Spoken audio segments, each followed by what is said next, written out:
तेरा कम कराया क्या है? हाँ? तौबा की थी? तो भाई को माफी दी। भाई को माफी करते हैं। भाई को माफी दी ना असा तो कौन सा? अस्सलाम वालेकुम नाज़रीन, दादू न्यूज़ इशू में भलीकार माया राजा अल्ताफ़ अब्बासी तव्हांखे ब्रेकिंग न्यूज़ ॾींदा हलूं त पुलिस एहलकार पारां नौजवान ते तशद्दुद कयो वियो आहे। वीडियो सोशल मीडिया ते वायरल थी वियो आहे। तव्हांखे हिते ब्रेकिंग न्यूज़ ॾियूं पिया त पुलिस एहलकार नौजवान खे कुटको ॾींदो रहियो।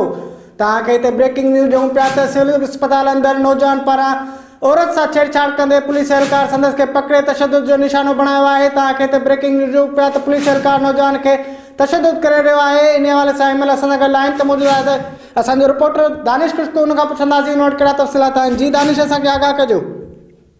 जी बिल्कुल अल्ताफ़, दादू जे 12 वार्ड में मुक़रर है पुलिस एहलकार वो नौजवान जो उते इलाज लाइ औरत सां छेड़छाड़ कई जैसे जो ड्यूटी ते मुक़रर वार्ड में पुलिस एहलकार हुयो वो नौजवान के गिची में रुमाल विझी लठियुनि सां तशद्दुद जो निशानो बणायो। अहिड़ी वीडियो जेका आहे उहा कंहिं शहरी पारां रिकॉर्ड करे सोशल मीडिया ते वायरल कई वई आहे।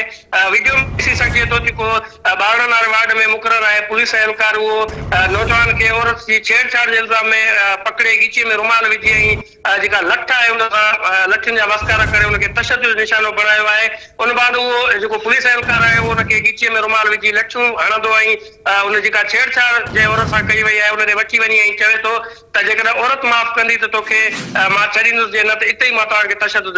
हे जेका वीडियो वायरल थी आहे हिन में साफ़ ज़ाहिर नज़र अचे पियो त जेको पुलिस एहलकार आहे उन पंहिंजी अदालत लॻाए छॾी आहे सिविल अस्पताल में ऐं पाण ई उते जेको आहे उनजे ॾोह जो फ़ैसिलो कयो आहे जेको हिकु सरासर ग़लति आहे।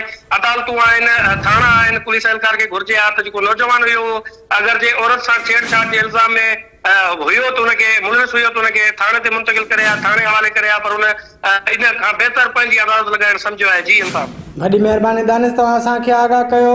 तव्हांखे हिते ब्रेकिंग न्यूज़ ॾियूं पिया त पुलिस एहलकार पारां सिविल अस्पताल अंदरि पंहिंजी अदालत लॻाए नौजवान ते तशद्दुद कयो वियो आहे।